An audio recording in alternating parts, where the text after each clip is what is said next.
Bonjour tout le monde et bienvenue sur le podcast Les Nouvelles Voix, le podcast pour t'aider à faire entendre ta voix en créant ton podcast et en le faisant découvrir au monde. Je suis Anastasia De Santis, créatrice de Podcast Stories, mon entreprise d'accompagnement à la création et au développement de podcasts, mais également productrice du podcast De Vraie Vie et coproductrice de Les Coulisses du podcast.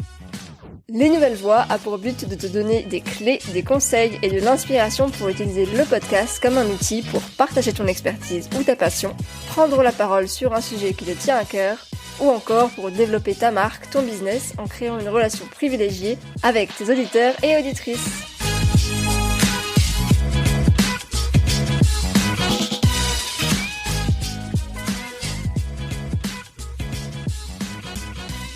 Bonjour, j'espère que vous allez bien.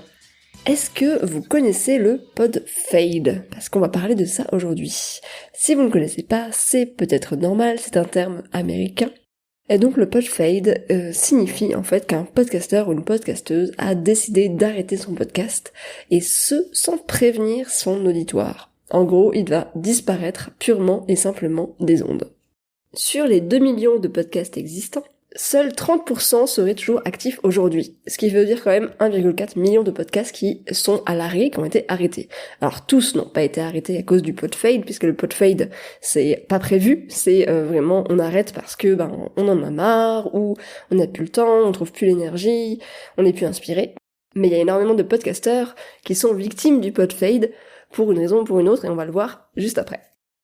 Et honnêtement, en fait, je comprends pourquoi. Parce que peut-être que toi aussi, tu y as déjà pensé à tout abandonner, à disparaître de manière discrète. Créer un podcast, ça prend du temps, ça prend de l'énergie, ça demande d'être créatif, inspiré, régulier, organisé, et en fait, la vie ne permet pas toujours d'être tout ça, tout le temps. Si je suis complètement honnête, moi aussi j'ai fait un petit pod fade avec mes auditeurs de Vraie Vie en ce moment, et je l'ai déjà fait aussi en mars, et en fait je sais que c'est horrible parce que je reçois des messages qui me demandent où est-ce que c'en est, quand est-ce que va sortir le prochain épisode, donc ça remet en plus de la pression aux podcasteurs. On sait que les épisodes sont attendus, mais on n'a pas toujours l'énergie ou l'envie tout simplement de se remettre dedans. Alors comment est-ce qu'on fait pour éviter tout ça, et ça dès le début du podcast ? Que faut-il mettre en place pour rester motivé ? C'est ce qu'on va voir dans cet épisode. Comme d'habitude, un petit remerciement, et cette fois-ci c'est celui de Gaëtan qui me dit « Merci Anastasia, super podcast, et ton énergie et ta bonne humeur sont communicatives. Je profite de tes conseils pour les podcasts que j'anime pour mon entreprise, et j'ai hâte de pouvoir les mettre en œuvre sur le mien dès son lancement. » Merci beaucoup Gaëtan, je suis ravie de voir que ces épisodes t'aident pour le lancement de ton podcast et te motivent, et j'espère bien que celui-ci va t'aider à rester motivé. Donc c'est parti. Et on va voir tout de suite les raisons pour lesquelles un podcasteur ou une podcasteuse peuvent être victimes de ce pod fade. Dans un premier temps, on peut arrêter parce qu'on n'a plus les moyens financiers. Même si un podcast c'est quasiment gratuit, ça coûte un petit peu d'argent au niveau de l'hébergement, peut-être du matériel si on veut évoluer, si on veut investir déjà dans du bon matériel, et ça prend surtout du temps. Et du temps, c'est de l'argent, comme on le sait. Parce qu'en général, quand on fait un podcast, ce n'est pas son activité principale. Donc quand on prend du temps pour faire son podcast, ça prend du temps sur des loisirs, sur du temps passé en famille, etc. On peut aussi avoir une perte de la passion ou de l'intérêt pour le sujet, c'est possible quand on a l'impression d'avoir fait un petit peu le tour du sujet. Il est aussi possible quand on travaille en équipe, donc avec un ou une co-host, que cette personne ne soit plus aussi motivée qu'avant, ou alors qu'il y ait des différences au niveau de la vision sur le podcast ou sur l'envie. Et à ce moment-là, si l'autre personne décide d'arrêter, les deux doivent arrêter. On peut avoir aussi un événement dans sa vie qui fait que, tout simplement, ce n'est plus la priorité, que ce n'est plus quelque chose sur lequel on a envie de consacrer du temps et de l'énergie. On peut avoir aussi des temps où tout simplement, on a envie de se consacrer plus à ses loisirs. Je sais par exemple que moi, en sortant de cette période Covid, clairement, j'en avais un petit peu marre d'être chez moi toute seule à enregistrer des épisodes à distance. J'avais envie de retrouver un petit peu des moments de vie, d'être un petit peu dans quelque chose de léger et de pas du tout me concentrer sur la création de mes épisodes. C'est aussi pour ça que j'ai fait un petit pod fade. Et enfin, la procrastination. La procrastination, c'est bien sûr le fait de toujours reporter au lendemain, de se dire je le ferai plus tard, ou je le fais en dernière minute, et ça prend de l'énergie et donc du stress. Alors comment éviter le pod fade, et ce dès le début, donc c'est-à-dire au moment où on va créer son podcast? La première étape, ça va être de définir un objectif et de définir ses attentes. Quand on démarre un podcast, on est toujours très excité, c'est nouveau, tout est à faire. C'est beaucoup de travail, mais c'est très satisfaisant de voir que le projet avance. Et au bout de quelques temps, quelques semaines, voire quelques mois, l'excitation du début commence un peu à s'affaiblir et c'est parfois compliqué de trouver la motivation à continuer. En te fixant un objectif, tu sais pourquoi tu fais ce podcast. C'est très important, je le répète à chaque fois, mais de se noter pourquoi est-ce qu'on fait ce podcast, quel est l'objectif de ce projet. Parce que quand on est un petit peu dans le bain, quand on est dans la création, quand on est dans l'action en fait, on a parfois du mal à prendre du recul et à se poser la question de pourquoi est-ce qu'on fait les choses. Donc en se posant la question des attentes, tu vas savoir aussi pourquoi tu crées ce podcast, pourquoi tu es en train de faire tout ça, de mettre tout ça en place. Le podcast, on le sait, c'est un média qui demande un effort régulier, ça demande de créer du contenu de manière régulière et qui prend du temps pour être un petit peu connu, on va dire. Et ça peut mettre plusieurs mois avant d'avoir des résultats qui sont encourageants. Donc c'est très important de rester focus sur ses attentes. La deuxième chose à faire, ça va être de définir les bases, d'avoir des bases claires, en tout cas de reprendre ces bases si ton podcast est déjà sorti. Donc si tu n'as pas encore fait ce travail avant de lancer ton podcast, je te recommande de t'y pencher dès aujourd'hui. Ça veut dire de définir vraiment les bases de ton podcast. Qu'est-ce que c'est que ton podcast? Qu'est-ce que tu apportes à tes auditeurs et à tes auditrices? Pourquoi est-ce qu'on écouterait ton podcast plutôt qu'un autre? Quel est donc l'objectif global de ce podcast? Quels vont être les formats qu'on peut trouver sur ce podcast? La durée des épisodes, la fréquence? Parce que je vois parfois certains podcasteurs ou podcasteuses qui se lancent et qui n'ont pas défini en avance de fréquence et qui vont se retrouver à publier un épisode un mardi, puis 2 semaines après, puis 3 semaines après. Et en fait, ça, le manque de régularité, c'est une des choses qui fait que tu n'arrives pas à avoir une audience régulière, une audience qui te suit, une fanbase un petit peu comme on dit. Numéro 3, ça va être de choisir bien sûr le bon sujet. Donc ça, c'est dans le cadre bien sûr où tu n'as pas encore lancé ton podcast. Et tu n'as pas besoin d'être the expert de ton sujet pour en parler. Comme lorsque tu as travaillé sur un rapport de stage par exemple ou sur un mémoire si tu en as fait un, c'est en travaillant sur le sujet que tu vas apprendre. Tu l'as compris dans ce podcast, moi j'aime beaucoup dire que c'est en faisant qu'on apprend. Donc pas besoin d'être un expert du podcast ou de ton sujet pour te lancer. En revanche, même si tu n'es pas un ou une experte, tu dois avoir un intérêt prononcé pour ce sujet. Parce que ce sujet, tu vas en bouffer, tu vas lire des articles, tu vas voir des vidéos, tu vas te renseigner, tu vas baigner dedans. Donc clairement, ne choisis pas un sujet juste parce que c'est la mode du moment ou c'est une belle opportunité, mais parce que tu sais que tu vas être capable d'en parler pendant plusieurs mois et ce de manière régulière. Numéro 4, less is more. Alors désolé pour les anglicismes, tu auras compris que j'en utilise très souvent. Si je traduis, ça veut dire moins, c'est mieux. Et ça vaut à la fois pour le côté éditorial et le côté plus technique. Donc pour commencer, t'as pas besoin d'investir dans du matériel qui va coûter une fortune ou de vouloir créer le documentaire de ta vie. Si tu es novice dans le podcast, commence simplement. Il est important bien sûr de poser les bases, comme je te l'ai dit, avant de te lancer, mais bon, te prends pas non plus trop la tête, parce que sinon tu risques de ne jamais passer à l'action.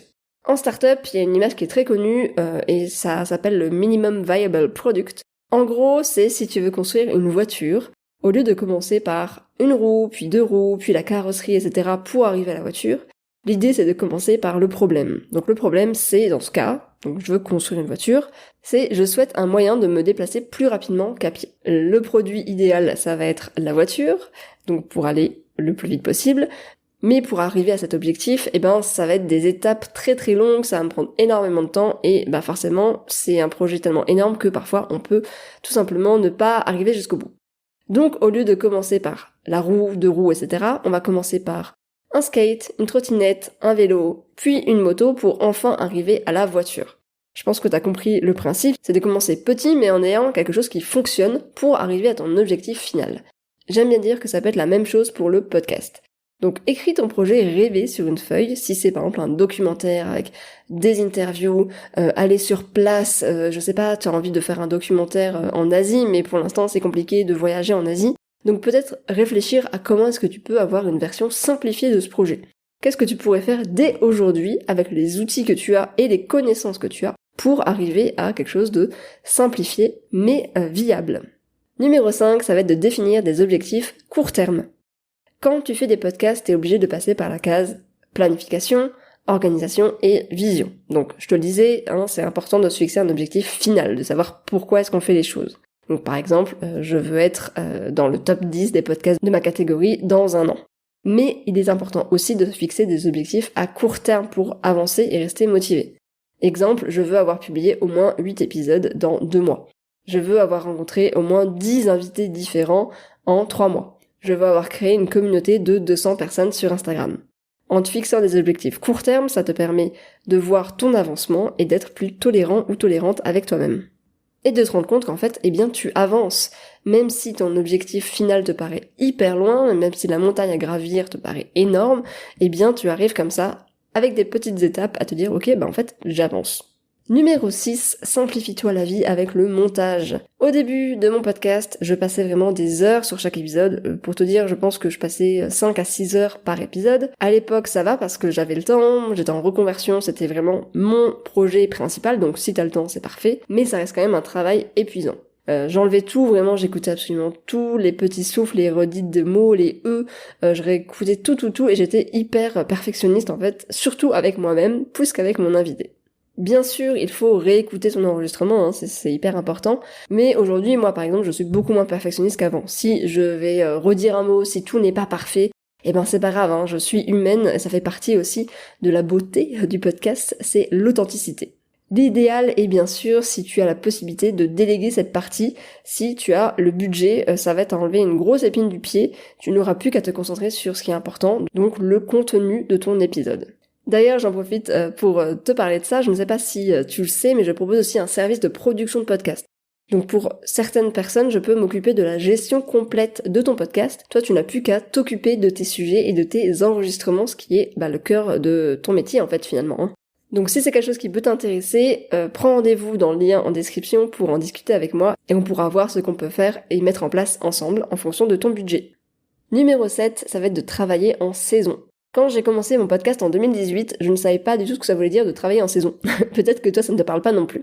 Alors, pas de panique, je vais t'expliquer tout de suite. Tu as la possibilité, quand tu lances ton podcast, de sortir des épisodes une fois par semaine, toutes les 2 semaines, une fois par mois. En gros, de choisir une fréquence et puis de le faire jusqu'à ce que tu n'en puisses plus ou jusqu'à ce que tu fasses une pause. Il n'y a pas de date de fin en fait. Mais tu peux aussi choisir dès le début de travailler en saison ou en série.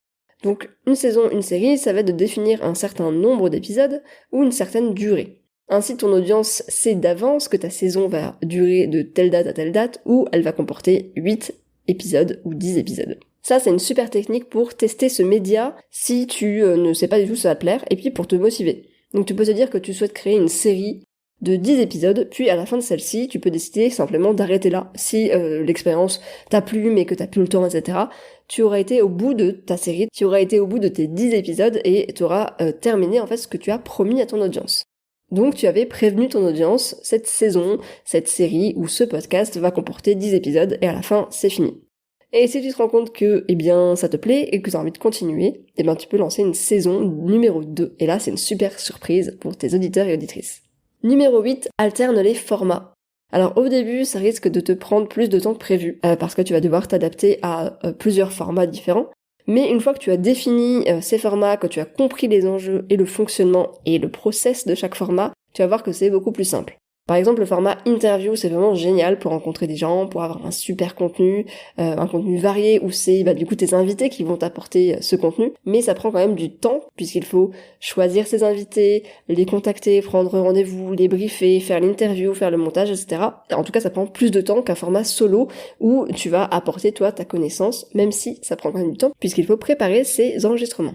Donc si tu n'as pas énormément de temps à consacrer à ton podcast, tu peux choisir un format plus simple pour commencer ou pour compléter ton format interview qui te prend un peu plus de temps. Pour te donner un exemple, moi avec les nouvelles voix, donc j'avais prévu d'alterner une semaine sur 2 avec un format solo ou interview.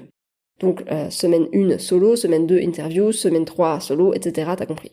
Et un jour en fait je me suis retrouvée sans interview, en gros j'avais mal calculé mon coût, et j'ai décidé de me lâcher du lest, en fait, simplement par rapport à ça, et j'ai publié un épisode solo, ce qui veut dire que j'avais 2 épisodes solo à la suite. Est-ce que quelqu'un s'en est rendu compte? Est-ce que j'ai eu une remarque? Absolument pas.